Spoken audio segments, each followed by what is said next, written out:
kemarin kita sudah bahas tentang bait suci ketiga, yang tentu saja kenapa ada bait suci yang ketiga, karena yang pertama dan yang kedua dihancurkan, tidak ada lagi. Namun seperti yang kemarin kita ketahui dari ayat di Alkitab, dari beberapa rujukan, bait suci yang ada itu nanti akan digunakan oleh pembinasa keji, bisa dibilang oleh antikristus. Mungkin kalau bahasanya orang Kristen ya, dari bahasa kita menyebutnya sebagai antikris. Nah, kenapa sekarang kita masuk ke Yerusalem? Karena pada saat peristiwa keruntuhan bait suci itu, kota Yerusalem, kota suci pun ikutan dihancurkan. Nah, saya bagi ininya ya.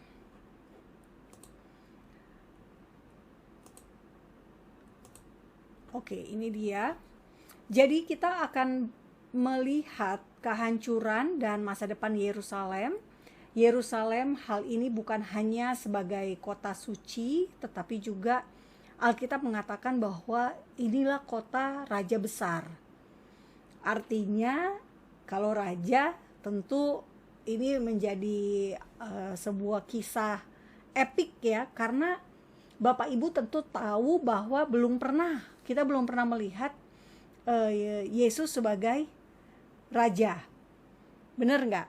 Kita hanya melihat tulisan, inilah raja orang Yahudi ketika Yesus disalib. Tetapi tentu yang dimaksud Alkitab tentang raja pasti punya pemerintahan, punya kerajaan, punya orang-orang yang dipimpin. Nah, itulah yang kita akan melihatnya, tetapi kita nggak tahu kapan. Kita merindukan ini terjadi di dalam kehidupan kita. Nah, kita akan melihat ini satu persatu, sedikit saja file saya. Nah, Bapak Ibu, tidak kebetulan juga ketika kita membahas bait suci dan sekarang tentang Yerusalem, pada hari Sabtu nanti orang Yahudi akan memperingati hari paling menyedihkan bagi umat Yahudi. Hari paling duka cita untuk umat Yahudi. Karena apa? Karena bait suci Yahudi diruntuhkan.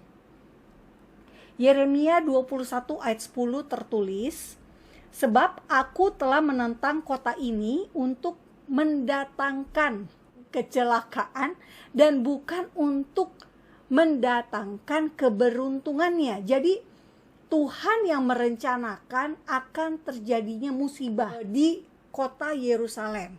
Dan Nabi Yeremia menyebutkan kota ini akan diserahkan ke dalam tangan Raja Babel yang akan membakarnya habis dengan api. Nah, menarik ya Bapak Ibu semua, peristiwa yang terjadi di Yerusalem akibat serangan Raja Babel atau Babilonia kalau dalam bahasa sejarah dunia pada tahun 586 itu ternyata terbukti kebenarannya. Para arkeolog menemukan bekas pembakaran di Yerusalem, gitu ya. Api, bekas pembakaran, apinya setelah dihitung pakai alat yang canggih sehingga dia bisa mengukur tahun berapa kira-kira kejadian pembakaran ini, karena ada unsur-unsur kimia kan, api membakar batu, membakar bahan-bahan bangunan dan sebagainya. Nah, itu sekarang bisa dideteksi, bisa diukur, dan ternyata ditemukan periodenya sekitar masa penyerangan Babilonia itu. Nah, ini semua ada penelitiannya. Jadi konfirmasi Alkitab yang disebutkan oleh Yeremia 21 ayat 10 itu sudah terbukti benar, sudah ada faktanya. Nah, Romawi juga menghancurkan bait suci dan juga meruntuhkan kota Yerusalem di tahun 70 Masehi.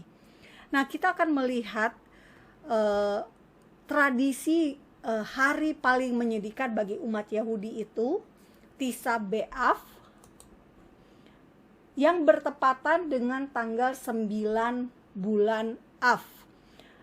Nah, sejarah kelam Yahudi ternyata Bapak Ibu pas dengan tanggal 9, Tisya itu artinya 9, dan ternyata sejarah kelam Yahudi bertepatan dengan Tisha B'Av itu gitu loh. Momen pertama adalah ketika bangsa Israel tidak percaya laporan dua mata-mata, dua orang yang dikirim oleh Musa. Mereka tidak meyakini atau tidak percaya bahwa tanah yang dijanjikan Tuhan, tanah perjanjian itu adalah tanah yang baik, tanah yang bagus buat mereka, dan mereka justru ketakutan karena laporan 10 pengintai yang pulang dengan kabar buruk. Mereka tidak percaya kepada Yosua dan Kaleb yang melaporkan tentang meskipun ada orang-orang besar, tetapi Tuhan yang akan membela kita. Nah, sejak hari itulah menjadi hari sejarah kelam bagi orang Yahudi. Misalnya, pada tahun 1290 di Inggris terjadi pengusiran orang Yahudi oleh raja waktu itu. Nah, mereka diusir keluar dari Inggris. Mereka tidak boleh ada di Inggris, sehingga mereka harus meninggalkan rumah, aset mereka, dan juga bahkan ada orang-orang yang harus terbunuh. Nah, ini adalah kejadian yang bertepatan dengan tanggal Tisya itu, tanggal 9. Nah, untungnya tahun ini, baru-baru ini, gereja Inggris ini Anglikan, Protestan, Katolik, semua sudah meminta maaf kepada orang Yahudi. Jadi sudah ada rekonsiliasi. Setelah 500 tahun, akhirnya ada rekonsiliasi. Nah, tahun 1492 terjadi pengusiran dari Spanyol. Nah, ini juga waktu itu orang Yahudi dipaksa untuk menjadi Katolik. Tetapi kalau mereka akhirnya tidak mau, mereka bisa dibunuh. Ada pula yang akhirnya memilih menjadi mengubah agama, convert menjadi Katolik, dikenal sebagai dengan nama Maranos. Nah, yang lain pergi, termasuk kisah dari Christopher Columbus. Mereka ini dipercaya adalah orang-orang Yahudi yang tersingkir dari Spanyol, dan kemudian mereka menemukan benua baru Amerika. Nah, di masa modern tanggal 9 Av ini terjadi juga untuk pertama kalinya ketika Nazi memutuskan kamp konsentrasi yang semula adalah kamp kerja paksa diubah menjadi kamp kematian. Jadi kadang-kadang yang datang orang-orang Yahudi yang sudah tua, anak-anak, atau dianggap tidak bisa bekerja, langsung dimasukkan ke kamar gas, langsung dibunuh. Nah, itu dimulai pada tanggal Tisha B'Av juga. Nah, jadi Bapak Ibu, sejarah kelam Yahudi ini dimulai dari 10 pengintai, kemudian runtuhnya bait suci, dan sampai ke sejarah modern. Nah, apa yang dilakukan orang Yahudi pada saat Tisha B'Av ini? Mereka biasanya akan puasa 25 jam. Mereka tidak akan makan dan minum, mereka tidak akan bercukur, tidak akan memakai parfum, wangi-wangian, bahkan tidak mandi, tidak menggosok gigi gitu ya. Dan mereka akan semalaman berada di sinagoga. Kalau orang Yahudi di Yerusalem, maka mereka akan ke tembok ratapan. Di sini mereka akan membaca kitab ratapan. Nah, sebelum tanggal 9, sebelumnya ada periode selama 3 minggu untuk mempersiapkan hari peringatan ini. Jadi mereka biasanya tidak mengadakan perayaan, tidak mengadakan perjalanan, pokoknya hal-hal yang menggembirakan itu tidak diadakan, karena mereka fokus pada memperingati kedukaan orang Yahudi sedunia, hari duka cita orang Yahudi. Nah, yang menarik, mereka untuk menyatakan rasa berduka itu, mereka duduk di lantai atau duduk di kursi yang pendek, jadi tidak seperti kursi yang biasanya. Mereka duduk untuk menunjukkan bahwa mereka itu menyesali diri mereka, menyesali apa yang terjadi dalam sejarah bangsa Yahudi.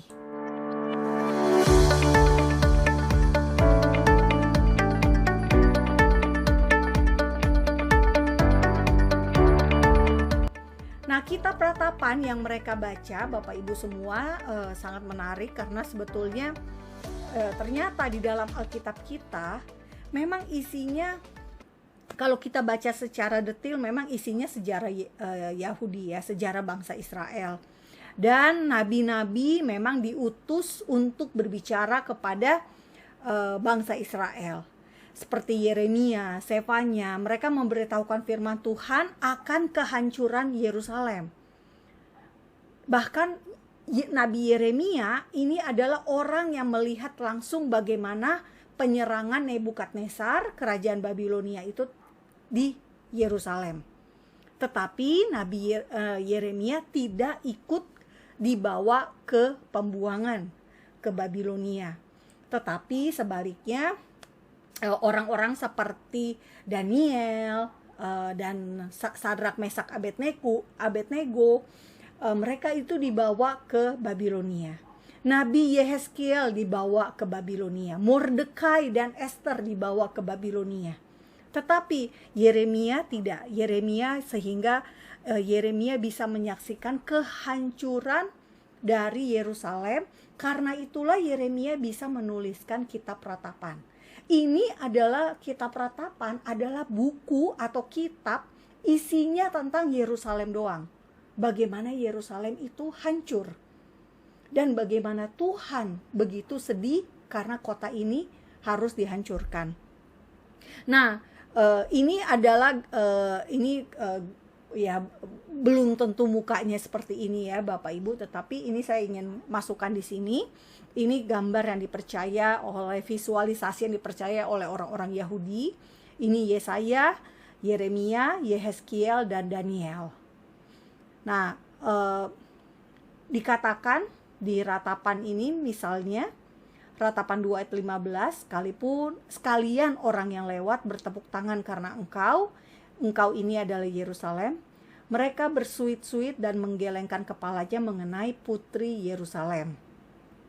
Dikatakan, inikah kota yang disebut orang kota yang paling indah, kesukaan dunia semesta. Jadi kota yang tadinya indah ini ternyata hancur lebur, sehingga orang akan kalau melihat Yerusalem, mereka akan menggelengkan kepalanya. Nah, apa yang terjadi di Yerusalem itu ternyata secara kisah sejarah bangsa-bangsa, secara penemuan arkeologi, ditemukan yang namanya kronik Babilonia. Ini kayak prasasti Bapak Ibu, tulisan paku, tulisan huruf Babel. Nah, ini memuat tentang penyerangan Nebukadnezar ke Yerusalem tahun 597 sebelum Masehi. Sekarang kronik Babilonia ini disimpan di museum di London, British Museum di London. Nah, kita lanjut. Nah, saya lanjutkan dulu. Bukti arkeologi Babilonia, sang penghancur Yerusalem. Nah, ini adalah replika gerbang Istar, gerbang yang pada saat itu termasuk sangat indah di dunia. Karena di masa kuno sudah bisa bikin gerbang sebesar ini dan seindah itu gitu ya. Nah, replika ini sekarang ada di Museum Pergamon di Berlin, Jerman. Nah, yang menarik Bapak Ibu bisa lihat gambarnya kebanyakan adalah singa. Dan kalau kita ingat cerita Daniel, ada Daniel di gua singa, sehingga membuktikan bahwa singa itu ada beneran gitu loh di di Babel, karena mereka memang mungkin senang banget dengan itu ya, sehingga mereka taruh beberapa singa di situ. Dan kemudian juga ditemukan lagi-lagi prasasti dengan nama Nebukadnezar II, Raja Babilonia, yang memerintah dari tahun 604 sebelum Masehi sampai 561 sebelum Masehi. Ini juga adanya di British Museum di London.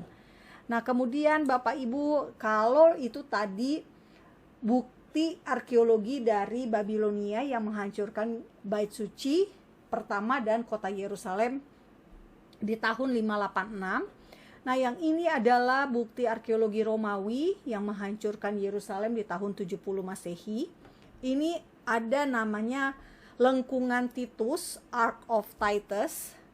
Titus ini adalah nama jenderalnya gitu ya, yang menghancurkan yang menghancurkan Yerusalem pada saat itu dari Roma. Dan harta bait suci termasuk menorah diangkut semuanya ke Roma. Dan ini di lengkungan Titus ini di bawahnya ada relief. Reliefnya salah satunya ada gambar menorah. Orang Yahudi kalau ke Roma tidak akan mau lewat sini. Tidak akan mau lewat di bawah ini. Haram gitu ya. Dan ini adalah Kolosium, tempat turisme favorit banyak orang, termasuk mungkin orang-orang Kristen akan datang foto-foto di sini. Karena tanpa pengertian, di sini tempat para martir Kristen dan orang-orang Yahudi yang membangun Kolosium ini. 100.000 tawanan dari Yerusalem diangkut untuk membangun Kolosium ini pada tahun 72 Masehi hingga 80 Masehi. Termasuk batu-batu Yerusalem, batu-batu bait suci juga dibawa ke sini. Diangkut untuk dipakai di Kolosium. Nah, jadi Bapak Ibu kalau suatu waktu sempat ke Roma, daripada foto di sini, lebih baik foto di penjaranya Rasul Paulus. Namanya penjara Mamertine. Gitu. Daripada foto di sini. Ya foto di sini nggak apa-apa juga maksudnya. Tapi secara sejarah ya ini sejarah menyedihkan. Sementara kalau sejarah penjara Paulus itu kitab Roma ditulis dari penjara tersebut. Nah, bagaimana kehidupan umat Yahudi tanpa bait suci di Yerusalem ya? Ini kita ngomonginnya tahun 70 Masehi. Karena ketika 586 kemudian kan dipulihkan. Bait suci dibangun kembali atas keputusan Kores, Raja Persia.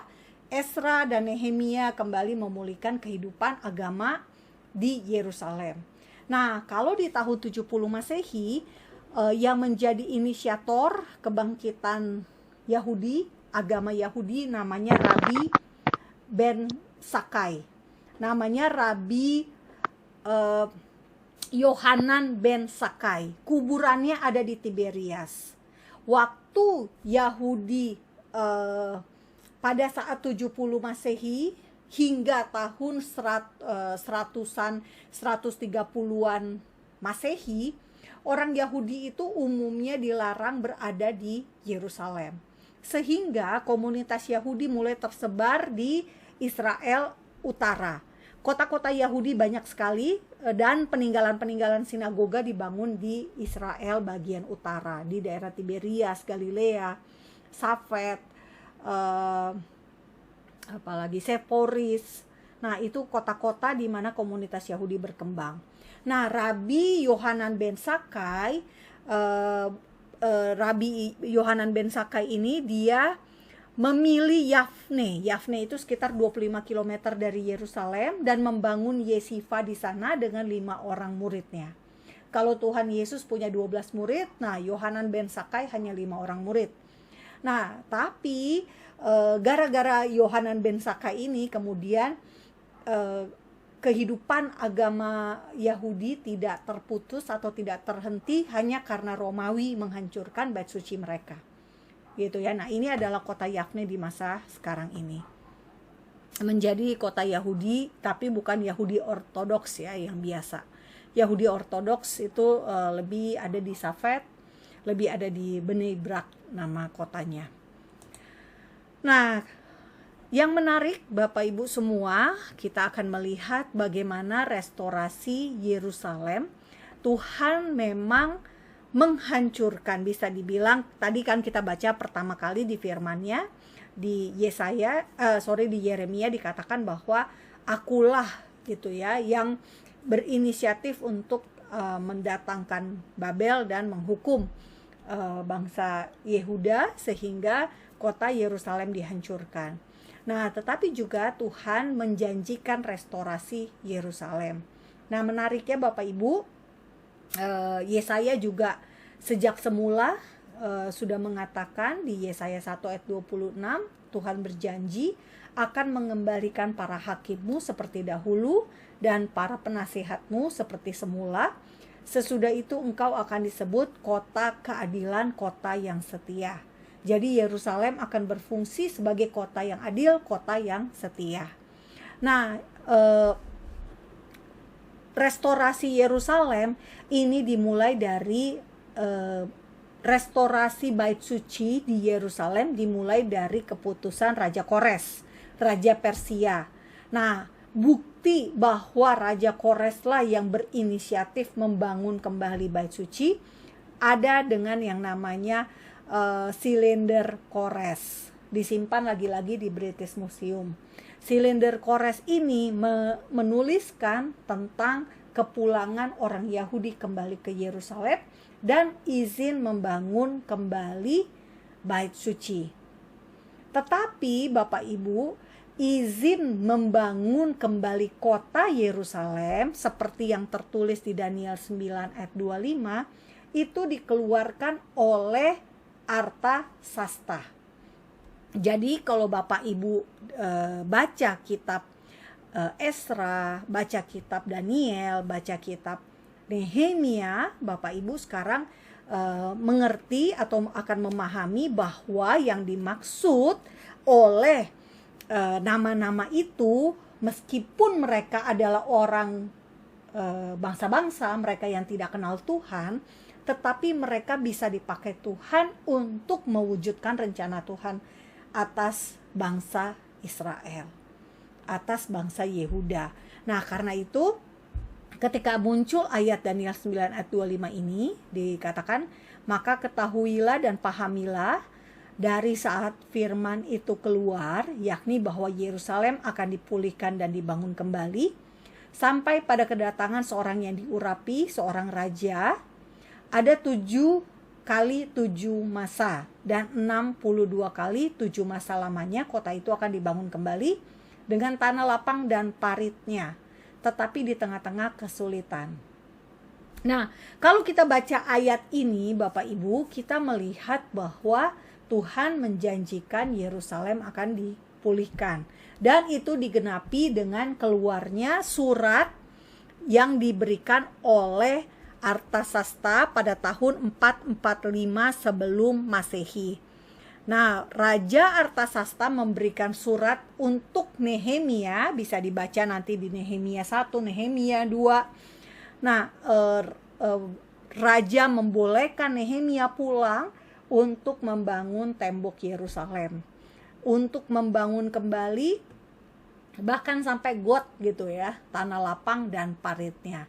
Nah, ini adalah tembok Yerusalem yang dibangun oleh Nehemia selama 52 hari.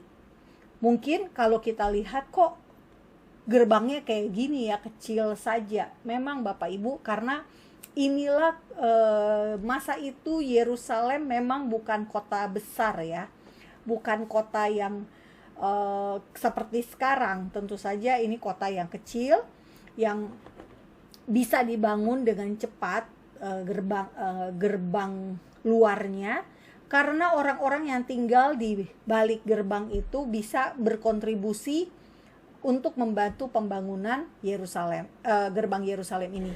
Jadi orang di rumah di sebelah sini bangun tembok di sini, rumah sebelah sini bangun tembok di sini gitu ya. akhirnya bisa selesai dalam waktu 52 hari meski sempat tertunda karena ada orang-orang yang tidak ingin pembangunan tembok ini berjalan. Nah, orang-orang ini adalah seperti sekarang, banyak sekali orang-orang yang selalu menolak atau mencegah segala hal yang dilakukan oleh bangsa Israel sejak dahulu. Dan kalau kita baca kan disebut dia namanya Sanballat, Holon, dan orangnya dari ras apa juga ditulis oleh Alkitab, oleh Nehemia. Nah, jadi apa sih hubungannya kita ngebahas restorasi Yerusalem dan tiba-tiba ada judulnya Mesias? Karena ternyata Bapak Ibu, Tuhan memang menghancurkan Yerusalem karena dosa dari pemimpin bangsa Israel, bangsa Yehuda pada saat itu, kerajaan Yehuda, karena kerajaan Yehuda ibu kotanya Yerusalem. Nah, dan sementara kita saat ini fokus bicara Yerusalem, tetapi juga Tuhan menjanjikan untuk dipulihkan. Kenapa harus dipulihkan? Karena memang kota ini harus pulih dulu untuk menyambut kedatangan seorang yang diurapi, seorang raja. Nah, yang diurapi dalam konteks Yahudi, konteks Yudaisme adalah Mesias. Mesias adalah sebutan untuk orang yang diurapi. Sebutan untuk raja pasti diurapi. Nah, jadi Yerusalem makanya dipulihkan. Jadi Tuhan tidak kerja acak-adut gitu ya, tidak kerja tanpa rencana. Rancangan Tuhan itu detail banget. Rancangan Tuhan itu spesifik sekali.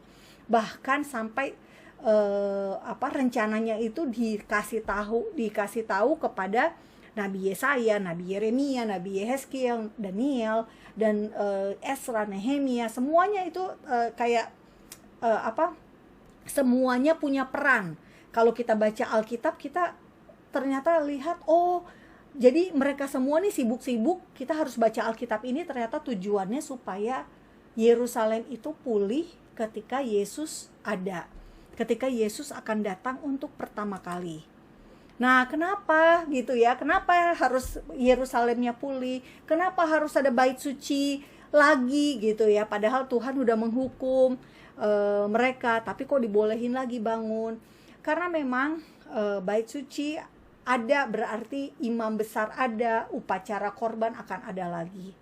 Tetapi sesuai Daniel 9 ayat 26 Bapak Ibu, dikatakan sesudah ke-6 22 kali 7 masa itu akan disingkirkan seorang yang telah diurapi, padahal tidak ada salahnya apa-apa. Maka datanglah rakyat seorang raja memusnahkan kota dan tempat kudus itu, tetapi raja itu akan menemui ajalnya dalam air bah.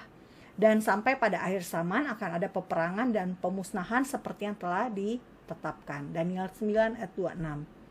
Nah, setelah waktu 62 kali 7 ditambah 7 kali 7 gitu ya, kalau kita baca secara detail dari firman Daniel 9 ayat 25 sampai 27, kita sampai pada waktu di mana kedatangan Yesus sudah dinubuatkan oleh Daniel. Bukan hanya waktu kedatangan Yesus dinubuatkan, tetapi penyalipan Yesus.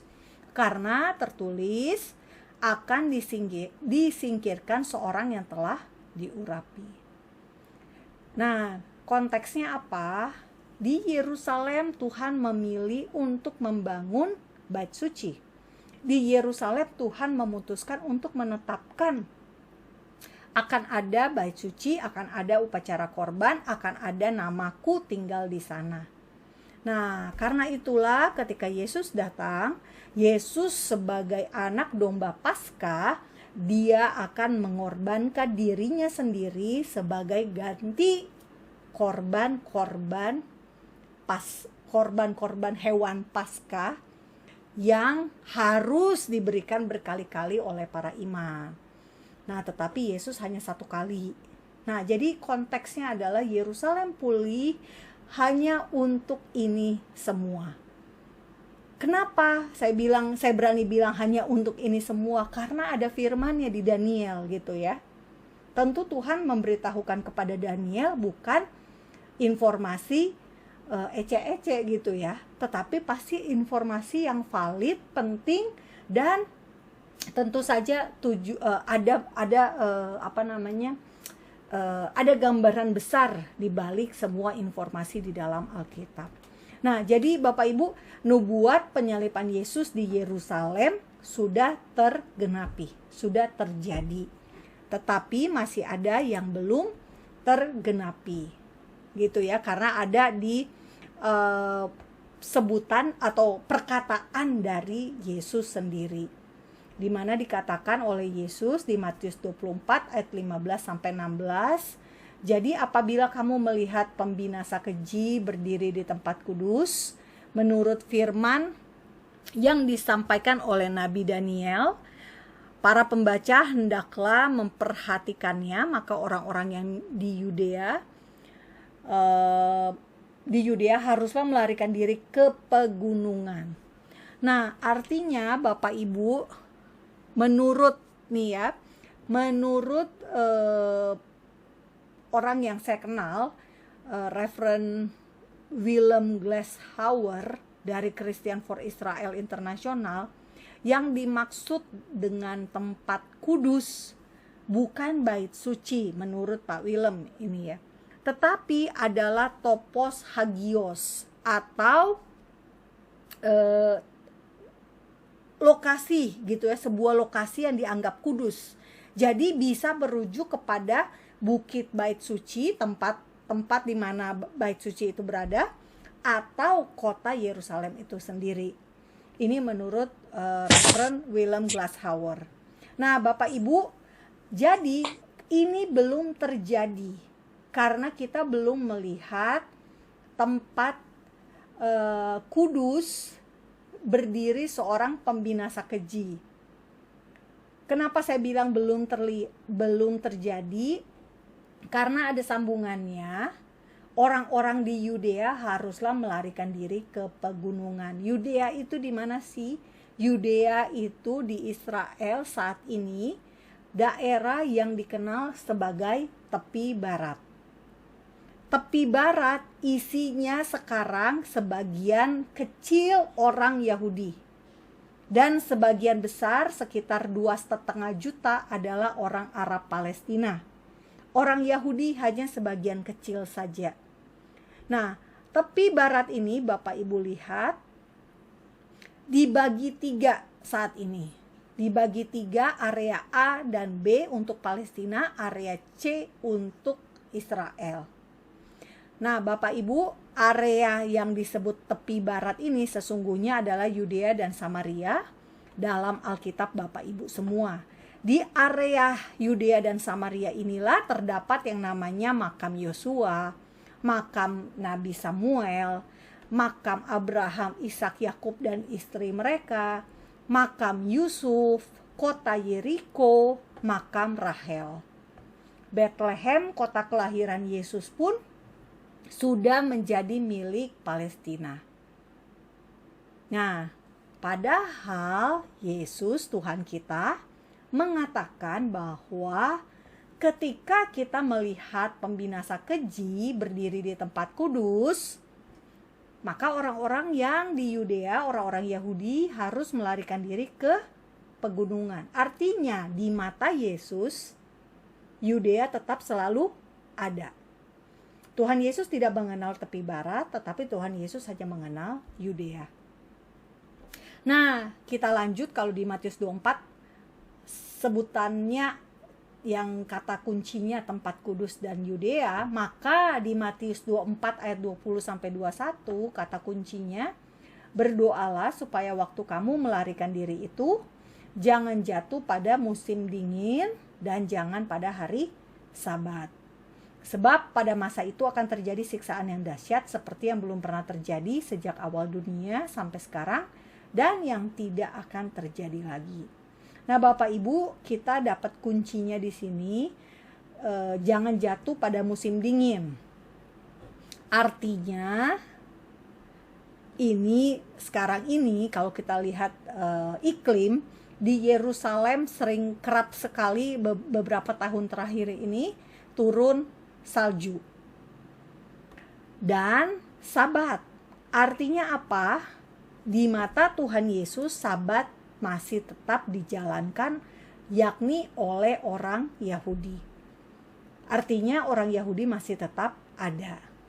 Nah, saya menekankan hari Sabat karena agar orang-orang Kristen tahu bahwa ini tidak terjadi untuk ayat ini. Kedua, ayat ini bukan terjadi untuk orang Kristen.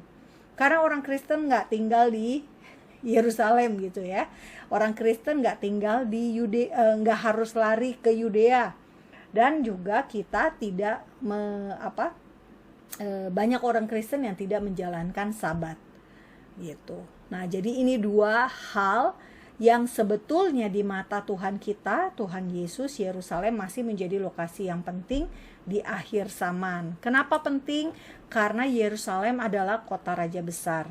Di Matius 5 ayat 35 ditulis, dan di Mazmur 48 ayat 2. Nah, seperti yang tadi saya sampaikan, Yerusalem menjadi kota di mana nanti akan ada pemerintahan, akan menjadi pusat pemerintahan, pusat kerajaan. Di bawah raja besarnya siapa sih? Tentu kita sama-sama tahu bahwa raja besarnya adalah Yesus. Nah, mungkin Anda bertanya, tapi apa hubungannya dengan kita? Tadi kan saya bilang kita nggak tinggal di Yerusalem. Tetapi Bapak Ibu, kalau kita sudah tahu firman ini, bahwa Yerusalem, Yudea itu penting bagi Tuhan. Bahkan Tuhan ketika Yerusalem dihancurkan, ada satu kitab khusus, yakni Ratapan, yang isinya tentang bagaimana Tuhan berduka karena Yerusalem. Maka tentu kita percaya bahwa apa isi hatinya Tuhan itu tetap masih penting buat kita sekarang ini. Jadi apa yang bisa kita lakukan? Tentu saja kita bisa berdoa buat Yerusalem. Kita berdoa buat orang-orang Yahudi yang tinggal di Israel, yang tinggal di Yudea, yang menjadi sasaran dari teror yang ada dari sekitar mereka, dari tetangga-tetangga mereka. Anda bisa bayangkan kalau kita punya rumah, tetangga rumah sebelah pelihara anjing galak, pasti kita akan memberikan pagar di rumah kita. Sekarang di Jakarta banyak sekali, jangankan Jakarta, Jabodetabek banyak sekali sistem rumah klaster karena alasan keamanan. Nah, di Yudea, di Samaria, orang Yahudi tinggal di tengah-tengah orang yang tidak ingin tinggal bersama mereka. Jadi Anda bisa bayangkan bagaimana beratnya hidup di tengah orang yang tidak mau hidup bersama mereka. Ini tantangan yang dihadapi, dan sayangnya banyak umat Kristen yang justru saat ini Bapak Ibu, kalau kita bicara Yudea, seperti merelakan supaya Yudea ini ya udah nggak apa-apa lah, demi damai ambil aja, kasih aja ke orang Palestina gitu ya, yang penting damai. Padahal enggak.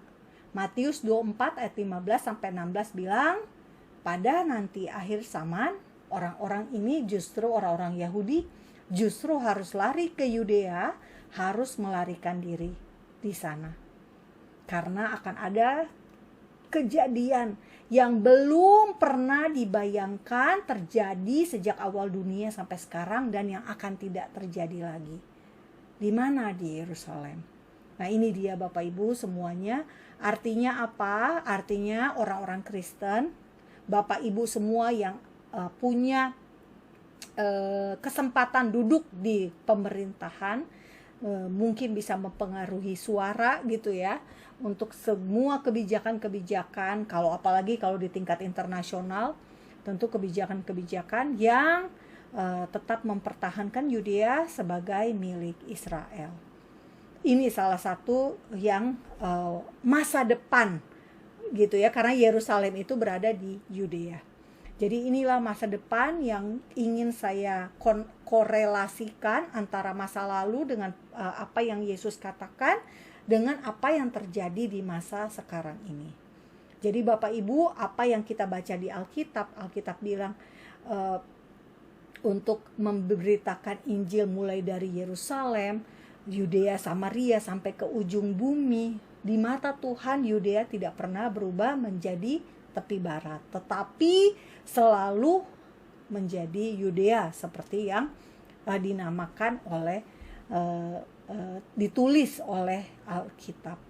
Demikian dari saya Bapak Ibu, semoga pengertian ini bisa semakin memantapkan Bapak Ibu semua untuk percaya tentang Alkitab dan juga tentang bagaimana kita bisa melihat peristiwa-peristiwa yang terjadi di dunia ini dan mengkorelasikannya dengan kehidupan nyata kita di dalam kehidupan keseharian, dan khususnya konteksnya mungkin kalau dalam wawasan kebangsaan kita jadi tahu bagaimana kita harus bersikap sebagai orang Kristen dari Indonesia dalam hal ketika kita ngomongin Yerusalem, ketika kita ngomongin Yudea dan Samaria.